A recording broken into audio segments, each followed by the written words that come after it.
going to keep it real. Yeah, we're going to talk about stuff that that affects all of us. And you all know Sarthak.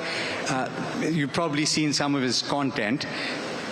But I want to start with the concept of FIRE, right? Everybody's heard about financial independence, retire early.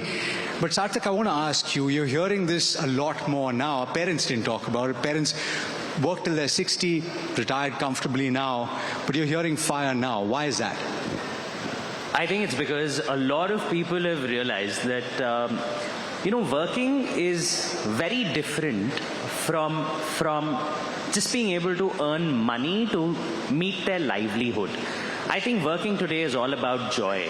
What really gives you fulfillment, what you really want to do, you want to leave a legacy, you want to have fun while you're on this planet, right? And I think in that context, financial independence becomes important, because I do realize there are a lot of people who would need some amount of money coming in just to be able to meet their basic needs and save enough to be able to retire.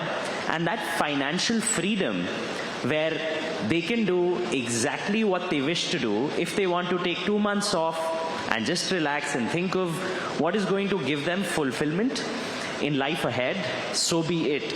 So I think the idea of just wanting to buy control over people's time is a beautiful thing, right? And why not? It ties into Maslow's hierarchy, where your food and shelter is taken care of, you're just looking for what you want to do. But that's a powerful concept, the ability to control your own time. And I don't think it means that you quit your job if you have a certain amount of money. You keep doing what you want to do. And I think only a few people in the crowd did put their hands up when they said they wanted to retire early, right? So people want to work for a while. But what I see also is this need to get there quickly, this desire and the urge to earn money very quickly. Are you seeing that as well? 100%. And I think it's both positive, and I wouldn't say as much negative. I think it just goes to show where India's reached after all these decades, because the generation that came before us didn't even have that option. So those aspirations, those dreams didn't exist. And today, India, the leadership, the entire environment and the economy has reached to the point where people can dream. And very honestly, when you look at economic data, back in the 70s was actually the best time to be going into the US. And the 20 years after that is what people would call the American dream. Similarly, when you think about it, in the 2000s was the perfect time to actually be in China and ride the wave of the next 2 decades, which has made China what it is today.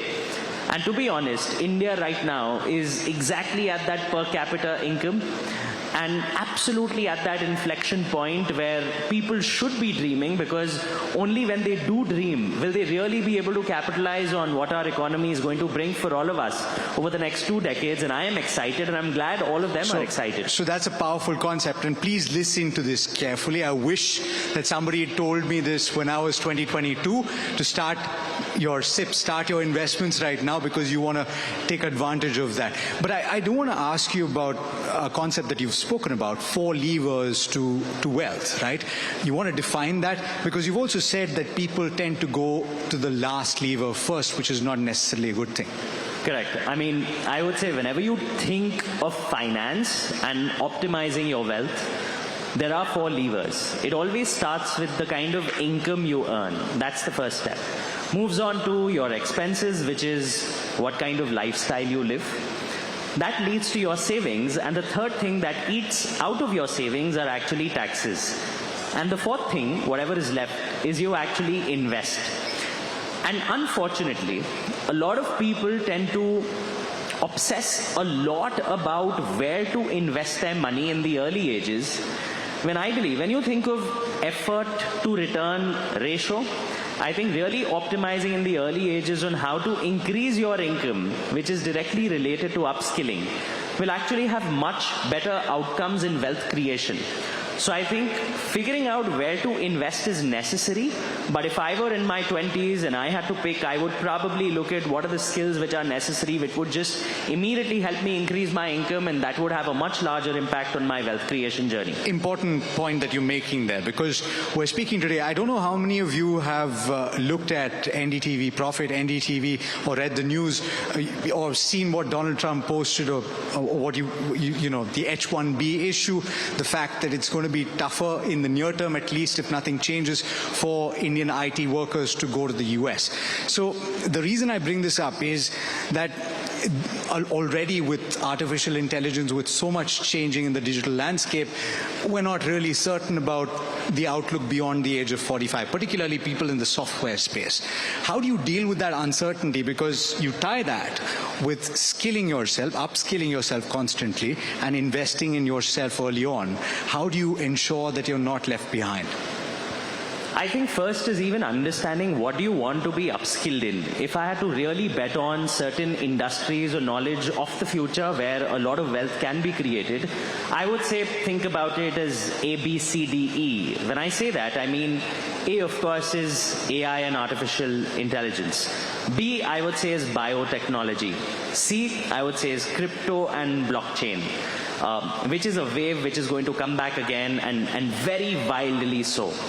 D would be for drones and robotics, and E would be for energy transmission. And I think anyone today who has to pick on which industries to get into and where to upskill, if they just think about this and can possibly expose themselves to what is happening in these industries, maybe on a YouTube or on the internet, you don't need to do an expensive course about it.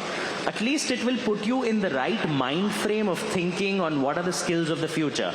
And that could be a great start. And you mentioned H-1B, right? And what's happened today, for people who may not have read the news yet, is that yesterday President Trump of the United States mentioned that for all H-1B workers in the US, the US is going to impose a fee of $100,000 annually that the employer would have to pay if they have a foreign employee, which means, can you imagine, for every Indian who is working in the US at a Microsoft, at an Amazon, these companies would have to pay close to 88 lakh rupees every year just to hire Indian talent.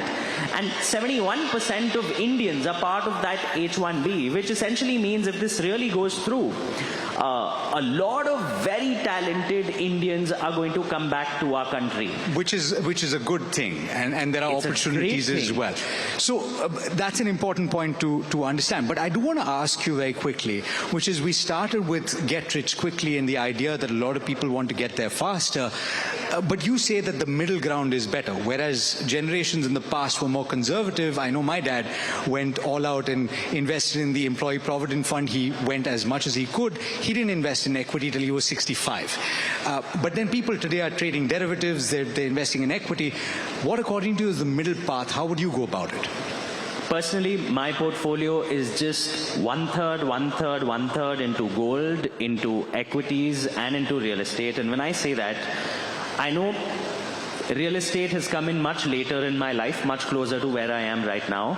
But if you're starting off early, both gold and equities are great to start with. And when I mention equities, I must personally confess, I don't pick stocks.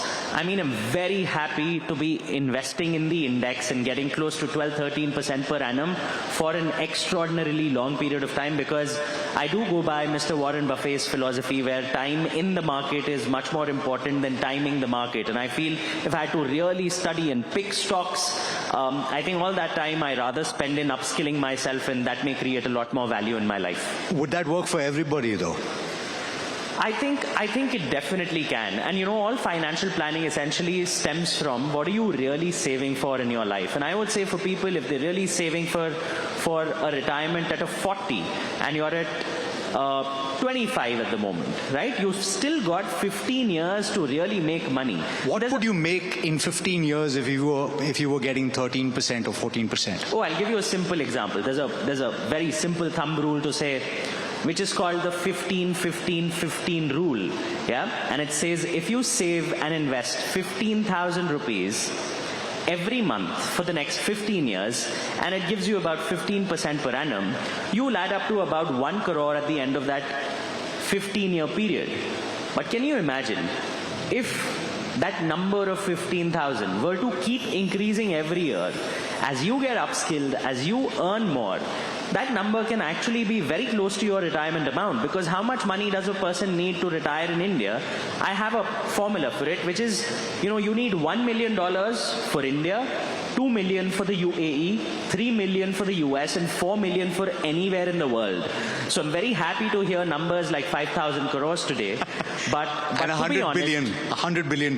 Yeah, and $100 billion. And God bless you, and I really wish that is the ambition of our nation, and we all should hope to get there someday. But 55 crores should be more than sufficient for you to retire anywhere in the world. Okay, fantastic. Hopefully we've gotten you started, or at least gotten you thinking about how you're going to get started.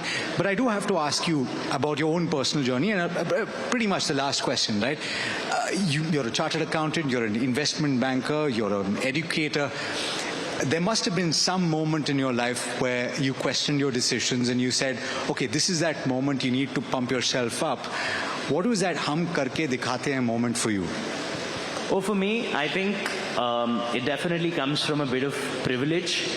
But the first bet that I took with all the money that I'd saved, working for about 5-6 years, is I decided to invest in a good education at a good institute. And despite having done my CA, I went to ISB and I put that money, and I know it's an expensive education, and I put that money and I took that bet on myself, and I think it's really paid off in a lot of ways. And even today, when I think of my work, I like to not define myself as I'm a CA or I'm a financial advisor. I think you never know, 5 years later I could be a spiritual guru, because I would love to look at myself as a malleable personality, and my interests would change with time, and I would hope I can keep changing my profession with time.